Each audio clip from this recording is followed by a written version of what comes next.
की बात, गरिमा बताइए। और हम पूरी कोशिश करेंगे कि शांति से एक दूसरे से बात करें, मारपीट ना करें। हाँ, नो लड़ाई मारपीट नहीं करनी है। और जब भी लोग लड़ने लगेंगे तो मैं अपने बुजुर्ग होने का फायदा उठाऊंगी। यस, तो जैसा रचा मैम ने बोला, मैं ये गणित समझा देती हूँ आपको, क्योंकि ये जो टेबल है ना बहुत ऐसे लंबा चौड़ा है। तो जो 1928 से 1945 वाले लोग हैं उनको कहते हैं द साइलेंट जनरेशन।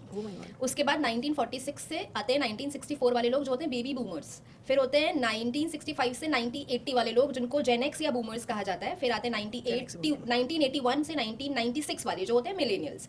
फिर 97 से 2012 वाले लोग होते हैं जो होते हैं जेन जी। फिर 2013 से 2024 वाले जेन अल्फा। 2025 से 2039 तक के लोग होते हैं जेन बीटा। 39 समझ नहीं आएगा, तो बीटा बीटा को तो अभी 2039 का बहुत टाइम है। वो तो अभी टाइम है। वो बीटा होते हैं। हाँ। तो आज हमारे साथ जेन जी, मिलेनियल, बॉर्डरलाइन जेन जी सब हैं। और बूमर को कैसे बूमर भूल जेन गए एक्स। जेन एक्स सारे लोग हैं। ठीक है, और आज हम जिस टॉपिक पर बात करने वाले हैं, रवि आपको पता है आज का टॉपिक क्या है? बिल्कुल। आज का टॉपिक है, चलो आप बताओ। जी बिल्कुल, आज का जो टॉपिक है वो काफ़ी इंटरेस्टिंग होने वाला है। शादियों को लेके अलग अलग जनरेशन के लोगों की क्या राय होने वाली है। और ये जो इंटरेस्टिंग टॉपिक है ना, पहले ही मैम ने कह दिया कोई लड़ाई झगड़ा नहीं होगा। अगर कुछ भी होगा मैम कंट्रोल करेंगे। कमेंट बॉक्स में भी आप लोग मत कीजिएगा लड़ाई झगड़ा। जो हमारी राय है हम अपनी राय रख रहे हैं। इत्तेफाक अगर आप नहीं रखते हैं सजेस्ट कीजिएगा कि भाई ऐसी बातें नहीं करनी चाहिए। लेकिन सबसे इंटरेस्टिंग बात यह है कि देखिए शादी को लेकर नजरिया पहले भी अलग अलग रहा होगा, लेकिन पहले शादियां होती रही थी। अब क्या है, जो लगातार डेटा आ रहा है, जो आंकड़े सामने आ रहे हैं, हम इंस्टा पे इतने रील्स देख रहे हैं कि आज की जो पीढ़ी है, तो अब ये जेन जी तो दो हमारे पास बैठी हैं, ये हमें बताएंगी।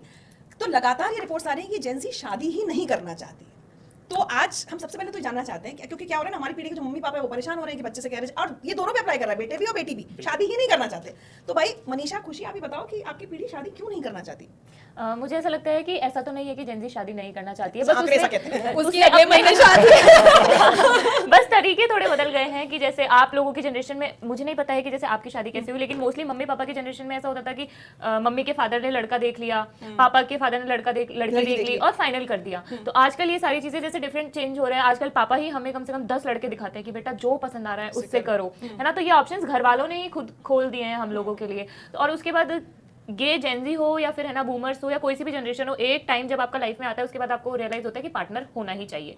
जैसे वो शादी का हो या आप अगर किसी की इच्छा है, अगर वो लिव इन पार्टनर साथ में रखना चाहता हो, जैसा भी वो उसकी इच्छा हो। ये अलग टॉपिक का बहस का बिल्कुल, मुद्दा है, क्योंकि लेवल पर मेरी बहुत ये strong मैंने views है। अभी से ही टॉपिक आपको सजेस्ट कर दिया है कि दूसरा कौन सा होने नहीं, वाला है। लेकिन एक्चुअली आज मैं जब इंस्टाग्राम देख खोलती हूँ तो मुझे यही इसी तरह की कुछ मिलती है कि आजकल बच्चे शादी नहीं करना चाह रहे हैं। खुशी, पहली बात तो जिस रिपोर्ट की आप बात कर रहे हो उस रिपोर्ट में है कि 25% जेनजी शादी नहीं करना चाह रहे हैं। तो अब हर जनरेशन की मैं बात करूं अगर, तो उसमें से सिर्फ 1/4 आप बात कर रही हैं जो शादी नहीं करना चाह रहे। 75% अभी भी हैं ऐसे जो करना चाह रहे हैं। ये तो वही बात हो गई मैम कि एक लड़कों ने फिर अलग अलग रिपोर्ट देखी। मेरे में तो था कि most of the Gen Zs don't want to get married. एक लड़के ने अगर गलत कर दिया तो हम सारे लड़कों को गलत नहीं कह सकते। वही बात है कि अगर एक जेनजी ने बोल दिया कि उसे शादी नहीं करनी, तो हम सारे जेनजीज के उस पर नहीं कह सकते कि नहीं किसी को शादी नहीं करनी। तो ऐसा मुझे तो तुम लगता है। शादी ना करने को मतलब गलत बात कह रही हो? नहीं नहीं, शादी करने को गलत बात नहीं। मेरे खुद के विचार अगर मैं बताऊं तो हाँ, करनी है शादी, क्यों नहीं करनी, बिल्कुल करनी है। लेकिन मेरे ऐसे दोस्त हैं जो नहीं करना चाहते हैं, जिनसे मैंने बात करी है, उन्होंने मुझे लंबी चौड़ी लिस्ट थमाई है वो लिस्ट बताओ। कि क्यों नहीं करना चाहते हैं।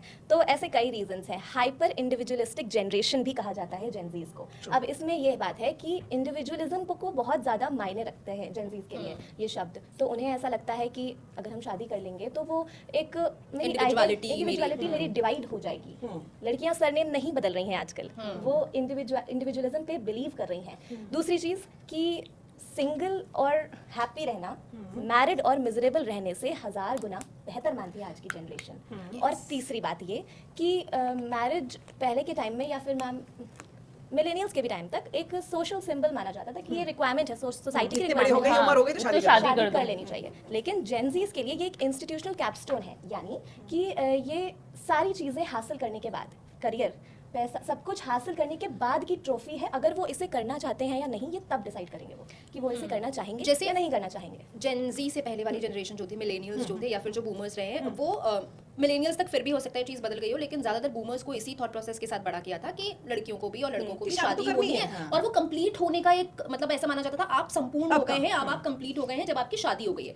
और मुझे लगता है कि ये जो जेनसी है, इन्होंने ना इस डेफिनेशन को चेंज कर दिया है। इनका यह है कि हम अपने आप में कंप्लीट हैं, we don't need anybody to share our house, our emotions. और बल्कि एक मैं डेटा पढ़ रही थी विच इज़ वेरी डिस्टर्बिंग, जिसमें बताया गया कि 31% जेनजी जो मेन है ना, वो अग्री करते हैं कि a wife should always obey their husbands अभी भी अभी भी है अब आप ये सोचो रवि ये ये Gen Z चीज की अभी भी बात है। हाँ, तो तुम क्या सोचते हो इस बारे में अंतिम उसके भी पहले हो बॉर्डरलाइन जेंजी बॉर्डरलाइन जेंजी 1997 से लेकिन तुम तो और पहले की जनरेशन हो आज आगे वाले सुनिए, लड़के भी ऐसा सोच आप रहे हैं आगे सुनिए, आजकल के लड़के सिर्फ ये सोच नहीं रहे, उनका ये कहना है कि जो लड़कियां हैं वो बहुत ज्यादा टू इंडिपेंडेंट